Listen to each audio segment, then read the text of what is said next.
the Dawgs Podcast with your hosts, Blake Reneker, Justin Charles, and Josh All.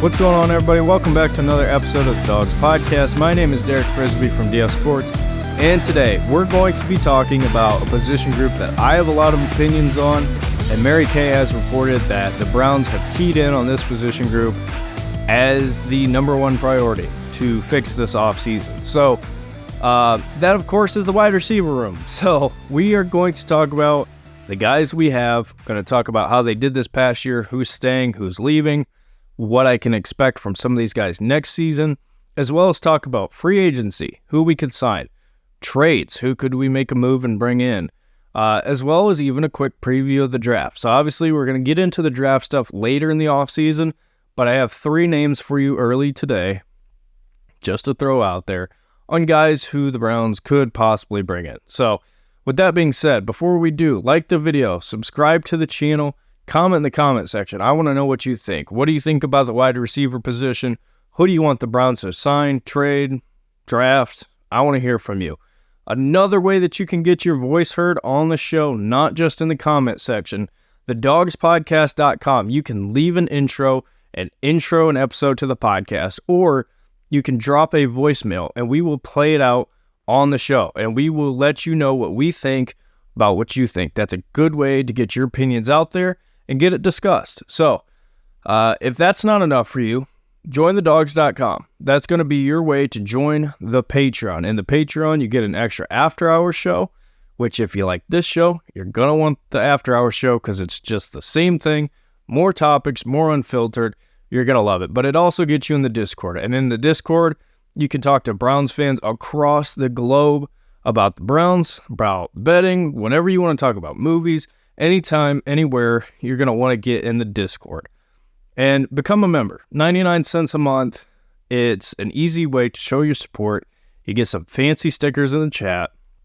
And that's a way that when you comment and we see your opinions and everything that you have to say, we see those stickers next to your name and we know that you support the channel. So with that being said, follow us on social media at the Dawgs Podcast on Facebook, Instagram, TikTok, and Twitter. We greatly appreciate it. All right, so the wide receiver position. Amari Cooper has reported that the Browns have made this a pivotal part of the offseason, and they're going to go out and they're going to address the wide receiver position and do something about it, right? And you've seen Andrew Berry come out and has addressed key, not even just position groups. Like last year was the defense. Last year, Andrew Berry solely focused on the defense and, greatly improved. Obviously, that defense went from horrible to really, really good. Great. One of the best defenses we've seen here in Cleveland in a long time. And then, obviously before, Andrew Berry came out and addressed the offensive line. And that group went from really, really bad to really, really good. Really, really fast. So, it's good to hear when Andrew Berry and this Browns organization puts all their focus in addressing a position group. Now, obviously, some people will argue, and I've heard it, they'll say, oh, well, the Browns will go out and they'll fix one problem, and then it'll cause another problem, which I understand that argument, but I think this year it's a little bit different. I think defensively, the Browns have kind of found what they need to find, right? A lot of these one-year guys that we brought in, I think some of them will be brought back at key positions, and I think we'll do a fine job of kind of filling the holes in. And also Jim Schwartz, I have full trust in him as far as, hey, want this guy, bring this guy in. And I think the Browns will be fine with the other position groups. So I understand the argument, but I think it's different this year for a couple different reasons. But I've been very vocal on the wide receiver position. If you know me, you know how strongly I feel about it. And, mostly because I feel like that's where the NFL is heading. It is a passing league. And, you see it with teams like the Eagles, Devontae Smith, A.J. Brown, the Dolphins, Tyreek Hill, Jalen Waddle. The Vikings did it this last offseason with pairing Jordan Addison with Justin Jefferson. I mean, you see this across the league. You have to have at least two really good receivers. That is just the way the league's trending. And unfortunately, the reality is the Browns have been behind in that, in my opinion. And another thing I think the Browns are kind of forced to change here. They're forced to change a lot. This team's identity offensively has obviously been through the run. It's been the bread and butter of this offense. And, Kevin Stefanski's been running a Gary Kubiak, Kyle Shanahan type offense, but it's the old version. I think it's beyond time to change this offense and move towards the future and kind of get with the program here. Like, it's 2024. We can't be running the offense that we ran when Kareem Hunt and Nick Chubb were in their primes, right? And this is a reality, right? The Browns fired AVP. You brought in Tommy Rees as tight ends coach / pass game coordinator. He's going to have a heavy part in the pass game. So, when it comes to the coaching staff, changes have been made there. Obviously, yet to see who's hired in as offensive coordinator, but changes are going to be made in this offense. And as much as I love Nick Chubb, as much as you love Nick Chubb and we love Nick Chubb, he's coming off of a significant injury. How much are you going to be willing to kind of surround the offense around him is the question here. And I think all these things are factoring in why, Mary Kay's coming out and saying, hey, they're going to put a heavy emphasis in this wide receiver position this offseason. So I want to break this down in a few different ways, but also, before I get into that, last thing I want to say here also, this is a pivotal year for Deshaun Watson. This Baker Mayfield's 2021 season is Deshaun Watson's 2024 season, where the Browns have to figure out what they have here with Deshaun Watson. Is he going to be the guy? Is he going to be your franchise quarterback? And in 2 seasons with the Browns, Deshaun Watson's played a whopping 12 games, which sucks, right? It really sucks. Obviously, first year, played 6 games because of the suspension. And then last season for the Browns, Deshaun Watson played 6 games because of injury. So before anything else, the most important thing for the Browns is, A, getting Deshaun Watson healthy, because, you're going to have to make a decision here. And I don't think we have enough tape and enough to go off of to say whether or not Deshaun is the guy or not in Cleveland. And ultimately, who knows? It could come down to injury, right? That could ultimately be the decision factor here. But heading into next season, you need to make sure Deshaun Watson's healthy, and you need to surround him with the best talent that you can. And if you're going to do that, it needs to be at the wide receiver position. So, again, I think it's time to upgrade the offense. I think it's time to upgrade the guys you have in the offense, some of them, and that starts with wide receiver. What's up, Browns fans in Ohio? If you haven't signed up for Caesars Sportsbook yet, now is the perfect time to do so with the NFL playoffs underway. New customers will get their first bet on Caesars up to $1,000 when signing up with our promo code DAWGS1000. That means if your first bet loses, you will get your full wager returned as a bonus bet up to $1,000. Caesars offers daily profit boosts as well as Caesars rewards credits on every wager, which can be redeemed for bonuses, sports tickets, and other VIP experiences.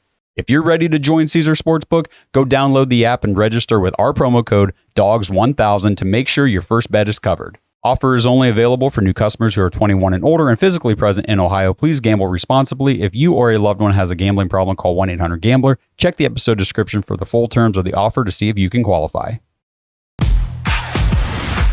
So what I want to do here, like I mentioned, I break this down a couple different ways. I want to take a look at the guys we have, the guys who are probably going to be gone, and who could come in. Free agency, trade, draft, right? A couple different ways to break this down. So let's just start off with who we had this year. Outside of DPJ, because we traded him, the Browns have Amari Cooper, David Njoku, Elijah Moore, Cedric Tillman, David Bell, Jordan Akins, Harrison Bryant, and Marquise Goodwin. So, interesting receiver room. Is it the worst? No. Is it great? No.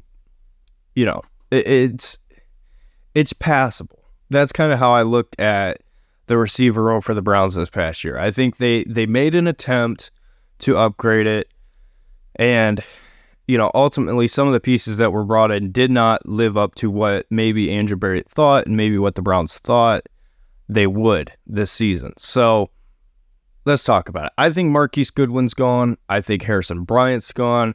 Jordan Akins is interesting because he's a Deshaun guy. That's why he was brought in. And he had his moments this year. But with Deshaun not playing, he didn't really do a whole lot for us.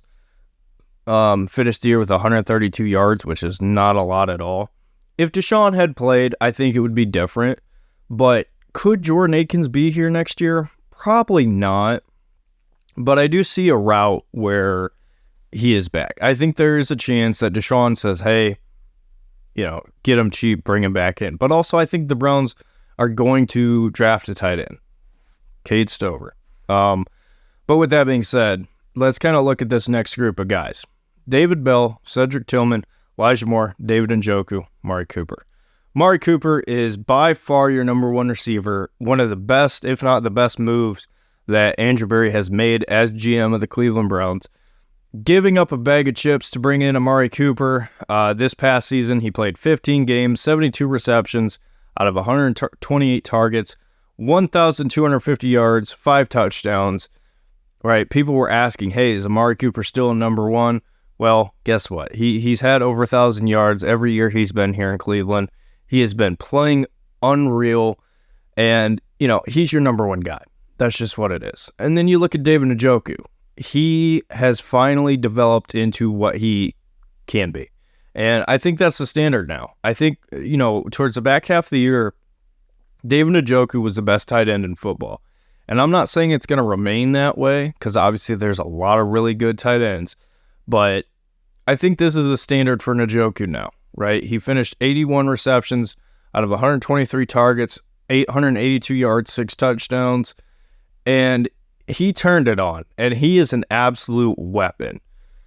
With everything that he's dealt with personally this year, the performance that he had this season for the Browns was unreal. And I see no reason to expect why that would change. I think this is the David Njoku you can expect for next year. So those two top guys are great, right? Awesome. Great receiving threats. And Njoku's yak is unreal. Like, I went to the Jets game.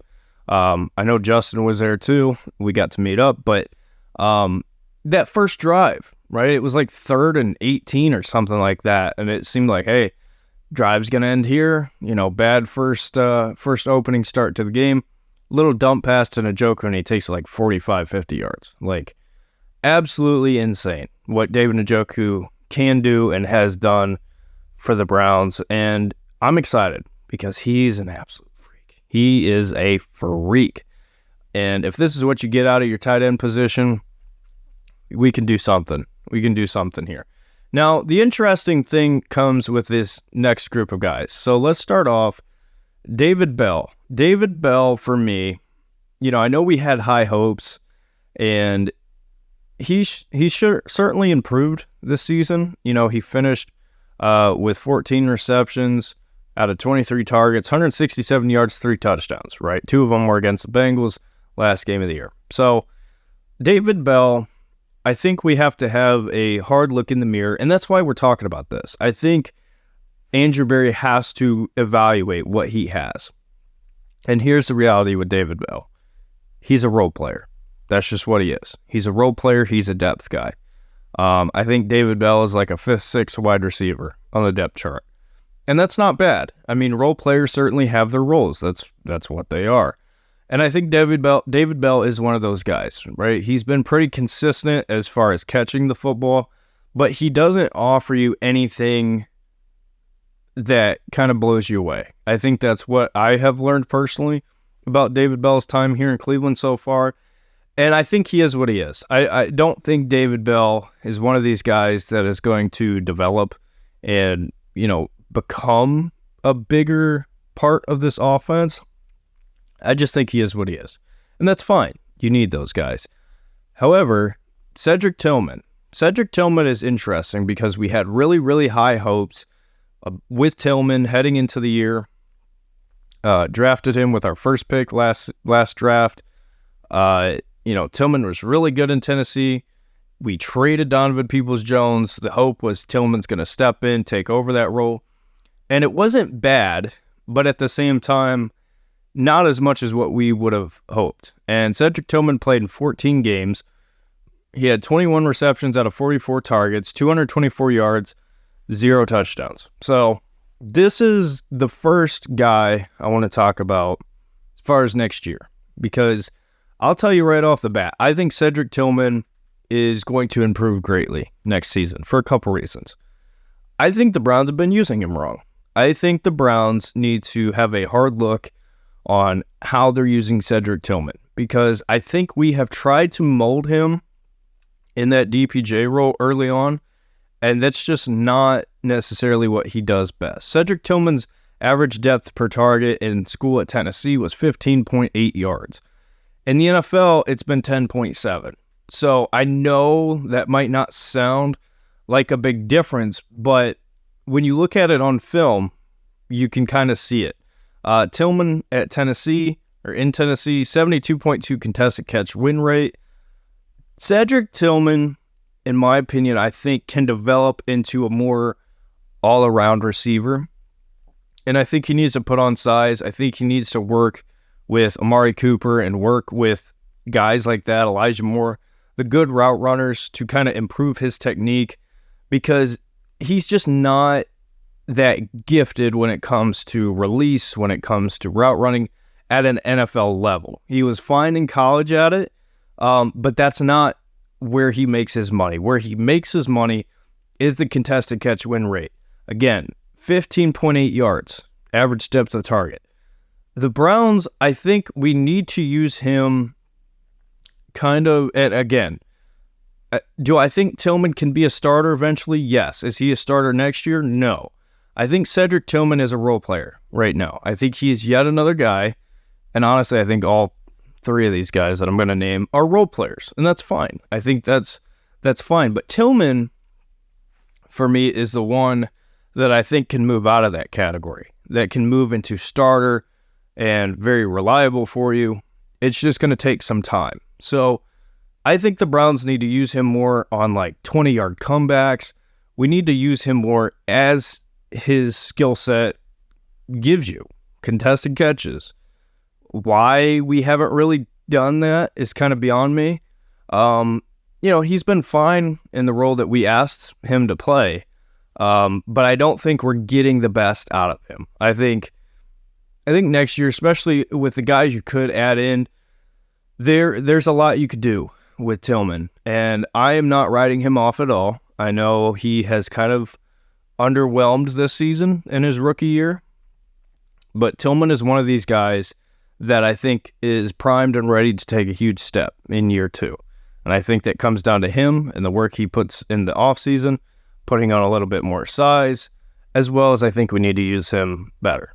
So with Tillman, I'm not getting too up in arms about it. I think he will be fine. I think he will be really good for the Browns. Just going to take time. Elijah Moore is interesting because I'm not going to lie to you. I kind of overhyped Elijah Moore myself. 17 games played, 59 yards out of 104 targets, or 59 receptions out of 104 targets, 640 yards, 2 touchdowns, right? Elijah Moore is a good number 3. And, when we got Elijah Moore, we talked ourselves into him being a number 2 receiver and more of a important role in this offense, like a Debo and Amon-Ra St. Brown type. I think the reality with Elijah Moore is he can be that, but he can't be the number 2. He just can't. And that's fine. Elijah Moore, I think, is a very valuable number 3 receiver on this team, especially given David Njoku and what he can do from the tight end position. But Elijah Moore, I think we got to temper expectations with him. I think we have to view him from a more realistic standpoint. And I think that's partially why, the Browns are looking at the receiver position like they are. So, with that being said, there's another guy that I think a lot of us forget is here, and that's Michael Woods. Michael Woods ruptured his Achilles in the offseason. He had an okay rookie year, and I just want to mention him really quick because I do like Michael Woods. I think Michael Woods gives you an interesting skill set, and I really do like a lot of what he can do. Now, coming off of a ruptured Achilles, who knows? I don't know. Maybe he's a practice squad guy, but I think he's worth throwing in here because, I wouldn't be surprised if Michael Woods kind of comes back and does something, and you kind of hear his name a little bit in camp and stuff like that. He's got talent. He's an interesting player, and we'll see. So I just wanted to quickly throw him in there. But let's take a look at who we could bring in. This episode is brought to you by Omaha Steaks. Browns fans, February is almost here, and that means it's time to start thinking about that upcoming holiday and making plans to share a meal with someone special. That's right, it's almost Super Bowl Sunday, and for those of us also celebrating Valentine's Day, Omaha Steaks has you covered for it all. For a limited time, listeners of this show can go to omahasteaks.com/dogs, DAWGS, and receive 4 free air-chilled boneless chicken breasts and 4 free rich, juicy boneless pork chops with your order. So now is the perfect time to plan ahead for the big holidays coming in February. Load up for the Super Bowl and for Valentine's Day with Omaha's selection of steaks, including the butcher's cut filet mignons, bacon wrap filet mignons, the top sirloin steaks. Those are my favorite, but these steaks are all awesome. Throw in some Omaha steak burgers, Jumbo Frank's seafood, ready-to-eat meals, desserts. Oh my goodness, you have to get the caramel apple tartlets for Valentine's Day. Whatever you do, get those. Just make sure you head to omahasteaks.com/dogs. Get those 8 additional free items added to your order, the 4 boneless chicken breasts and the 4 pork chops. Trust me, this stuff is totally worth it. You will wow everybody at your Super Bowl parties, and you will wow your special somebody on Valentine's Day. Mark my words. Get to omahasteaks.com/dogs right now. Score those 8 free additional items with your order. There's nothing better than buying great food and getting free great food along with it. omahasteaks.com/dogs. Minimum purchase may apply. A lot of different ways we could go with this. Let's start off with free agency, right? What would the Browns be looking for? I think, for me, the Browns need to be looking for a guy who they can pair with Amari Cooper, and you can kind of count on him to be a really good receiver for you. I think we need a solidified guy as the number 2. So there's a couple names out there. Mike Evans, T. Higgins, Michael Pittman, Marquise Brown, Calvin Ridley. Those are kind of the guys that I look at on the free agent market that you could bring in. So the projected contracts for these guys, and by the way, this is another conversation too. People are going to look at it and be like, okay, how do the Browns have money? How can the Browns make money and create cap space? Well, will we have a whole lot of it? No. But can the Browns make space? Yes. And after restructures, after possible extensions, guys who could be moved off this team, the Browns are probably going to have around like $40 to $50 million to play with. So, could the Browns make a move and sign a receiver? Yes. Question becomes who? And to answer that question, it's tough because what are the Browns looking for is kind of the question that I would ask. So let's just break it down here. The projected contracts: Mike Evans, 4 years, $23 million per year. T. Higgins, 4 years, $18.6 per year. Michael Pittman Jr., 4 years, $22.7 million per year. Marquise Brown, 4 years, $14.8 per year. And then Calvin Ridley, 4 years, $17 million per year. So those are the projected contracts, something around there. Obviously, all of those are 4 years.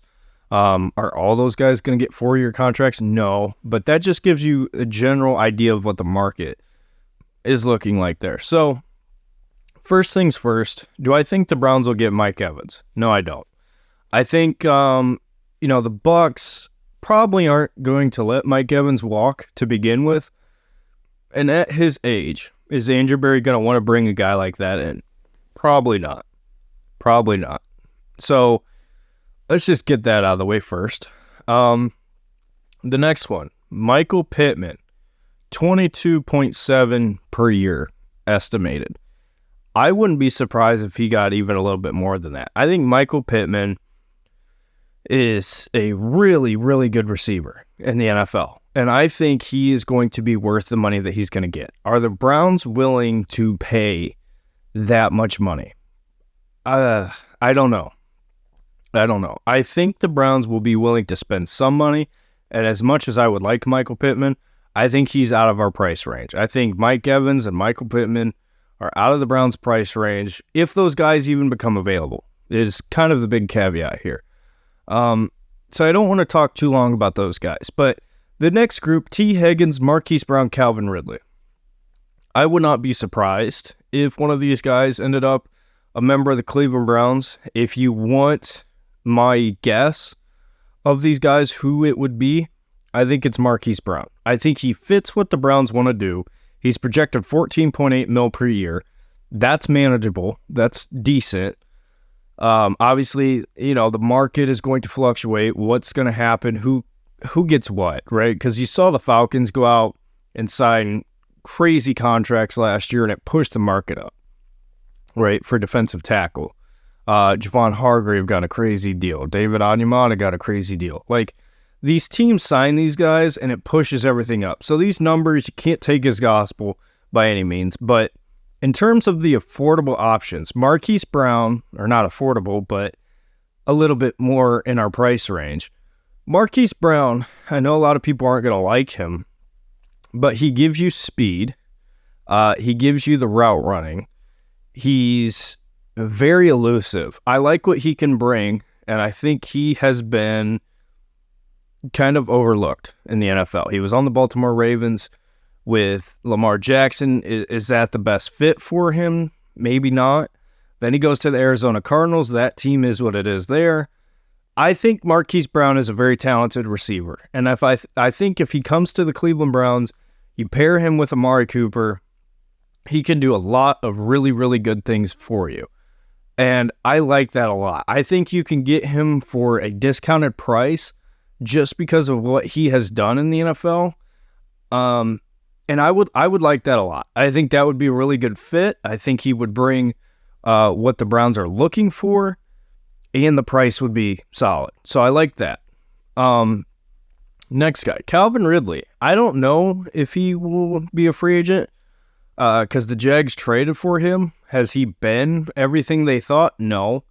But he has shown flashes.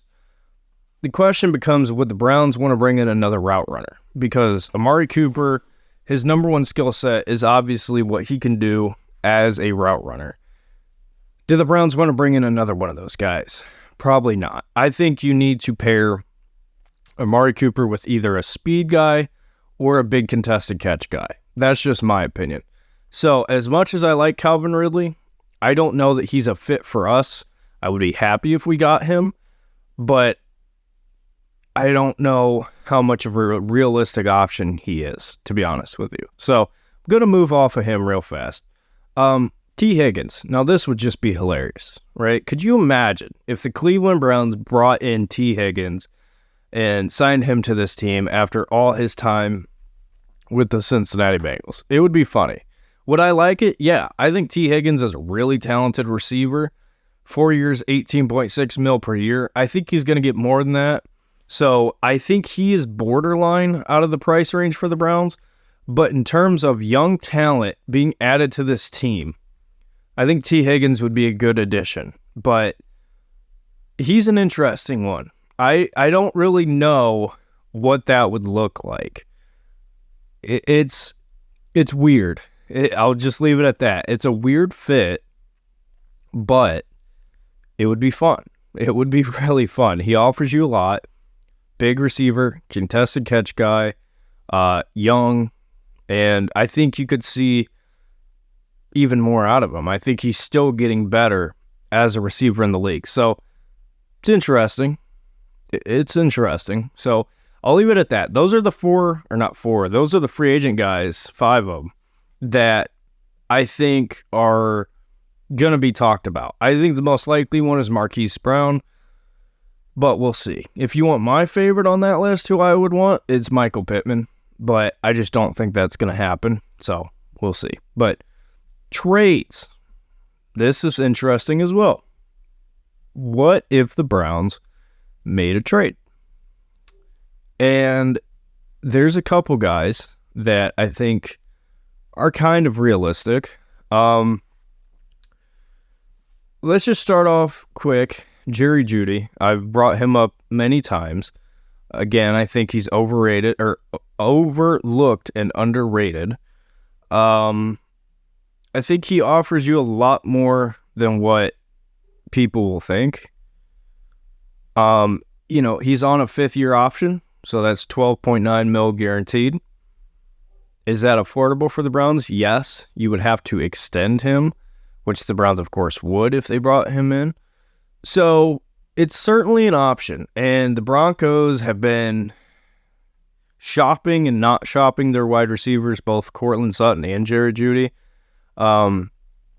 So it's interesting. Now that Russell Wilson is going to be off of the Broncos and they have to recover from that whole situation, are they going to want to move off of an asset finally to try to fix this team? Yeah, I think they will. Will it be the Browns? I don't know. I don't know what they're going to be looking for, in a trade with Jerry Jeudy, because all the reports have been they wanted a lot. That was the past. But now you have 1 year left. It's a 5th-year option. His value is going to go down a little bit. So could it be affordable? Yeah, I think it could. And I think it is an option for the Browns. So I don't think it's going to happen. I'll be honest with you. I really don't. But it is certainly intriguing. So move past that. Next guy, I don't like this. I really don't like this at all. But it is a name that I'm hearing a lot, and they will look into it. Mike Williams. I don't want Mike Williams, personally, because he does nothing for me.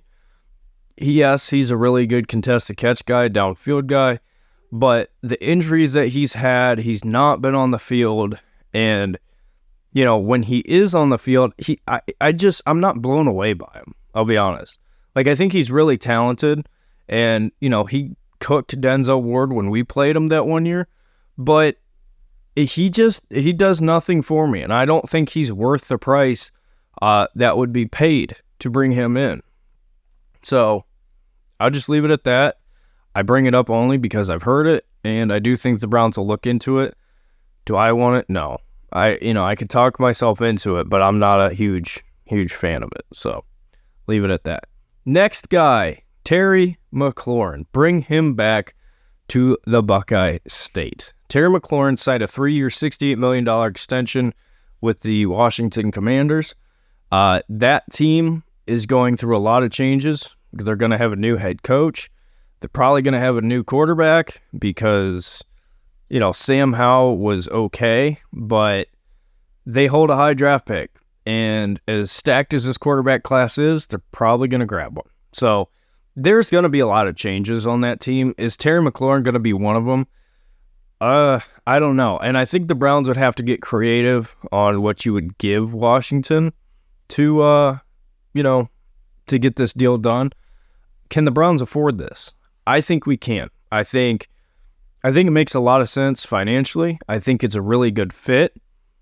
And I think it makes a lot of sense. The problem is, if you're bringing in a young quarterback, you're going to want to have weapons. So I don't know. But also at the same time, the Panthers, they didn't want to do that. They got rid of DJ Moore when they drafted Bryce Young. So whatever.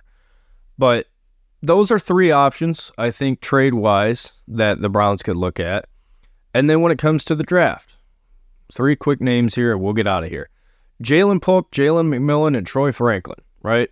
I'll give you those 3 names as kind of a quick preview here. So Jalen Polk needs to be a Cleveland Brown. He just needs to be. And regardless of who the Browns bring in, I don't care if you bring in Mike Evans or Terry McLaurin or Jerry Jeudy, Jalen Polk needs to be Cleveland Brown. He fits what the Browns want to do. He fits the need. He is a really, really good receiver. And, he was kind of overshadowed by Rome Odunze.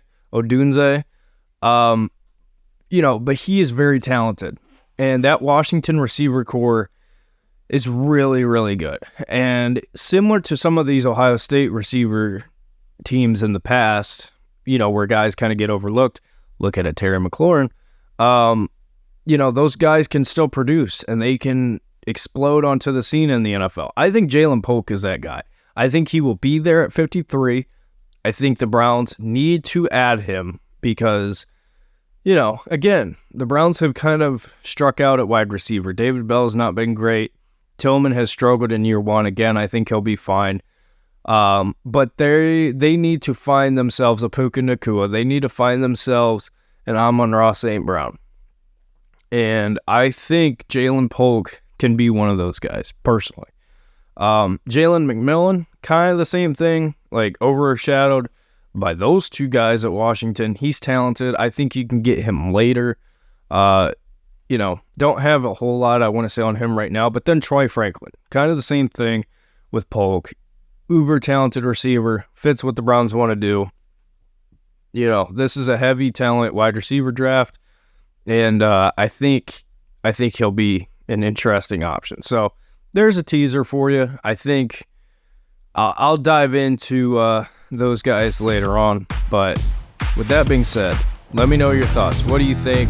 Want to hear it from you in the comment section below. Again, my name is Derek Frisbee from DS Sports, and we will see you in the next one. Go Browns. Thanks for listening to another episode of the Dawgs Podcast. Make sure you subscribe on YouTube and follow us on Twitter at the Dawgs Podcast. Get your thoughts on the show at thedawgspodcast.com.